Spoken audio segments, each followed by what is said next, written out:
Introduction to inertia, यानी किसी body का इनर्शिया क्या होता है। जैसे ये बात तो हम जानते हैं कि किसी भी अगर बॉडी को हम सिलेक्ट करते हैं, यानी मैटर की वो किसी भी स्टेट में हो, चलें एक सॉलिड स्टेट की बात करते हैं, तो उसमें जो उसके छोटे छोटे पार्टिकल्स जो कि उसको मिला के एक बड़ा पार्टिकल या एक बॉडी को बना रहे हैं, वो बेसिकली उसके यानी उनकी तादाद उसको उस बॉडी के मैस को रिप्रेजेंट कर रही है, ठीक है। और अब जितने ज्यादा ये पार्टिकल्स होंगे उतना ज्यादा उसका मैस होगा। अब मैं यूं कहूं कि अगर ये सारे पार्टिकल्स एक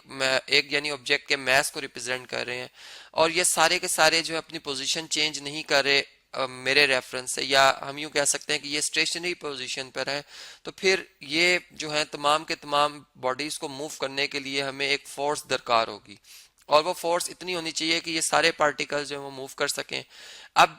किसी बॉडी को अगर वो रेस्ट हालत में हो और उसे मूव करना हो तो एक फोर्स रिक्वायर होती है, और वो फोर्स इतनी होनी चाहिए कि ये बॉडी के जितने भी रेस्ट पार्टिकल्स हैं उनको ये मूव कराने के काबिल हो। तो फिर हम कहते हैं कि जितने ज्यादा पार्टिकल्स होंगे उतना मुश्किल होगा हमें उस बॉडी को मूव कराना, और जितने कम पार्टिकल से मिलकर एक बॉडी बनी होगी उसे मूव कराना उतना ही आसान होगा। तो इसका मतलब जो इनर्शिया है बेसिकली वो किसी बॉडी की एक हम पावर को कह सकते हैं कि किसी बॉडी में कितनी की वो पावर है कि वो अपनी उस स्टेट को बरकरार रख सके। यानी जैसे ये रेस्ट में है तो ये रेस्ट में कितनी देर तक रह सकती, जितने ज्यादा इसके पार्टिकल्स जो हैं वो रेस्ट में होंगे और जितने ज्यादा इसमें पार्टिकल्स मौजूद होंगे। और दूसरी बात, अगर हम इस तरह से कहते हैं कि अगर एक बॉडी, चले हम स्पेस की बात करते हैं, ये बॉडी अब जो है वो मूव कर रही है स्पेस में यूनिफॉर्म यूनिफॉर्म स्पीड के साथ या यूनिफॉर्म वेलोसिटी के साथ, हम कहते हैं जी एक स्ट्रेट पाथ में अगर ये मूव कर रही है तो ये स्ट्रेट पाथ में ही मूव करती रहेगी। यानी एक स्ट्रेट पाथ में इसलिए मूव करती रहेगी कि इसको जो इसका इनर्शिया है वो मजबूर रखेगा कि ये अपनी उस स्टेट में बरकरार रहे। यानी फिर वही बात कि अगर हम एक बॉडी को अंडर मोशन स्टडी करते हैं तो जितने ज्यादा उसमें पार्टिकल्स होंगे उतने ज्यादा यानी उसके अंदर एक पावर होगी कि वो अपनी उस स्टेट को बरकरार रखने में उसकी मदद कर रहे होंगे। तो उस बॉडी को रोकने के लिए हमें जाहिर बात है कि उसके मैस के हिसाब से जितना ज्यादा उसका मैस होगा उतनी ज्यादा हमें फोर्स रिक्वायर होगी, तो फिर उसको स्टॉप करना भी हमें उतना ही क्या होता जाएगा जी,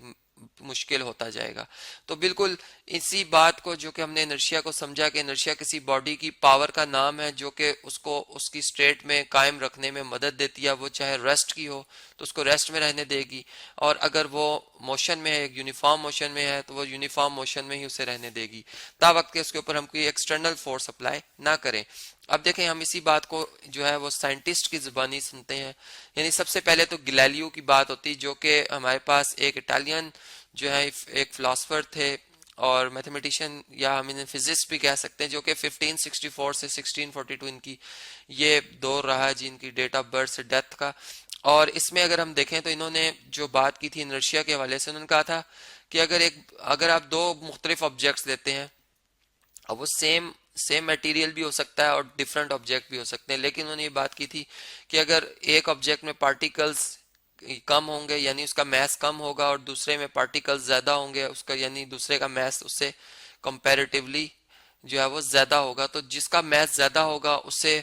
उसके इनर्शिया की वजह से मूव करना और उसे स्टॉप करना दोनों ही मुश्किल होंगे, और जिसका मैस कम होगा उसे मूव करना और उसे स्टॉप करना जो है वो इजी होगा। तो ये उन्होंने इनर्शिया को इस तरह से डिफाइन किया था। और अगर हम इसके बाद अगर न्यूटन की, सर आइजैक न्यूटन की बात करते जो कि 1642 से 1727 ये इनका डेट ऑफ बर्थ और डेट ऑफ डेथ रहा है। और इसके हवाले से अगर हम देखें तो इन्होंने, जो कि एक इंग्लिश जो है हमारे पास फिजिस्ट थे, एक मैथमेटिशियन थे, उन्होंने ये बात की कि अगर हम एक ही कोई बॉडी ले लेते हैं, कोई भी एक बॉडी ले लेते हैं जिसका एक कोई मैस है, ठीक है, और अगर वो बॉडी रेस्ट में है तो वो हमेशा रेस्ट में रहेगी। जैसे कि मैं बात करता हूँ कि एक बुक है जिसको हम अगर एक स्टोर में रख आते हैं तो अगर 20 साल बाद भी जाएंगे वो उधर ही पड़ी होगी, तो वो रेस्ट में ही रहेगी, वो अपनी पोजीशन चेंज नहीं करेगी ता वक्त कि हम उसके ऊपर कोई एक्सटर्नल फोर्स जो है अनबैलेंस फोर्स जो है या नेट फोर्स अप्लाई ना करें। और इसी तरह से अगर जो है एक बॉडी यूनिफॉर्म मोशन में है तो वो हमेशा यूनिफॉर्म मोशन में ही रहेगी। यानी जैसे मैंने स्पेस की बात की, हमने अपने अर्थ की बात करते हैं, ये एक जो है वो यानी ये एक यूनिफॉर्म मोशन में, लेकिन उन्होंने साथ में बात की थी एक स्ट्रेट पाथ की भी। न्यूटन ने क्या बात की थी जी, एक स्ट्रेट पाथ की भी बात की थी कि अगर बॉडी स्ट्रेट पाथ में मूव कर रही है और यूनिफॉर्म मोशन में है तो वो हमेशा यूनिफॉर्म मोशन में ही रहेगी, तावक्त कि आप उसके ऊपर कोई एक्सटर्नल फोर्स अप्लाई ना करें। यानी अब हमें ये बातें समझ में आती हैं जब हम एक बॉडी को अपनी अर्थ के हवाले से देखते हैं कि जब वो हमारी जमीन के ऊपर एक बॉडी मूव कर रही होती है तो इंजन या हम खुद अगर चल रहे होते हैं तो हमें एनर्जी रिक्वायर होती है। अगर वो हमें ताकत होगी तो हम अर्थ पे मूव करते रहेंगे। और जारी बात है कि इसी तरह बॉल को हम फेंकते हैं तो बॉल जो है वो रुक जाती है। इसका मतलब कि न्यूटन्स के इस स्टेटमेंट के मुताबिक, इनर्शिया के मुताबिक, वो जो बॉडी का इनर्शिया है बेसिकली वो उसे रोकता है और वो इनर्शिया जो है वो उसके अंदर मौजूद रहता है। यानी उसको हमने फिर डिफरेंट जो है वो इस तरह से देखा था कि हम जैसा एयर फ्रिक्शन की बात करते हैं, ग्रेविटी की बात करते हैं, वो ग्रेविटी और एयर फ्रिक्शन जो कि एग्जिस्ट करती हैं, फिर कांटेक्ट फोर्स जो कि ज़मीन और जो सरफेस सरफेस यानी ज़मीन की सरफेस और वो ऑब्जेक्ट जो सरफेस के ऊपर मूव कर रहा है उनके दरमियान जो एक फ्रिक्शन होती है वो भी उसे रोकती है। लेकिन दूसरी बात यह है कि वो जो इनर्शिया है, अब इनर्शिया क्यों रुकता है, यानी हमने कहा था एक यूनिफॉर्म मोशन में तो बॉडी हमेशा यूनिफॉर्म मोशन में रहेगी, वो रुकती सिर्फ इसी इन फोर्सेस की वजह से। यानी इन फोर्सेस का मौजूद होना हमें इस न्यूटन के इस स्टेटमेंट के बाद जो है उसका अंदाजा होता है कि वाकई कोई फोर्सेस हैं जो किसी ऑब्जेक्ट के मोशन को रोकती भी हैं। तो इस तरह से अगर हम देखें तो इनर्शिया जो है वो हमने समझा कि एक बॉडी के उस लाहियत का नाम है जो कि अपनी स्टेट को बरकरार रखने में उसको उसकी मदद करती है। अब अगर इस बात को मैं एक और एग्जांपल से समझाऊं तो इस तरह से है कि अगर हम एक एक कप लेते हैं जी, ये फर्ज करें एक कप मैंने लिया यहाँ पर, ठीक है, और इस कप के ऊपर अगर मैं कोई एक एक प्लास्टिक की एक शीट, एक इस तरह की एक शीट रख देता हूँ, ठीक है, और अब इस चलें जी इस शीट को मैं इस तरह से मुकम्मल भी कर देता हूँ। अब इस शीट के ऊपर अगर मैं कोई कॉइन या कोई ऑब्जेक्ट रखता हूँ जो कि इस वक्त अगर हम देखें तो ये दोनों एक दूसरे से कनेक्ट नहीं है, ये एक दूसरे के ये नहीं, ये कॉइन इस शीट के ऊपर पड़ा हुआ है, और अगर मैं इस शीट को क्विकली रिमूव कर देता हूं तो ये शीट क्विकली जैसे ही मैं रिमूव करूंगा ये कॉइन जो है नीचे एकदम से गिर जाएगा। यानी जैसे ये शीट हटेगी ये नीचे गिर जाएगा। अब ये नीचे क्यों गिर रहा है कि अगर इस वक्त हम देखें तो इस वक्त शीट ने इसको ऊपर की तरफ उठाया हुआ है, यानी इसका वेट डाउनवर्ड अटैक कर रहा है। वेट हम जानते हैं कि वो फोर्स होती है, वो नेट फोर्स होती है जो कि किसी बॉडी के उस जो सेंटर पे, यानी उसका यूनिफॉर्म बॉडी तो उसके सेंटर पे एक्ट करती है और उसको नीचे की तरफ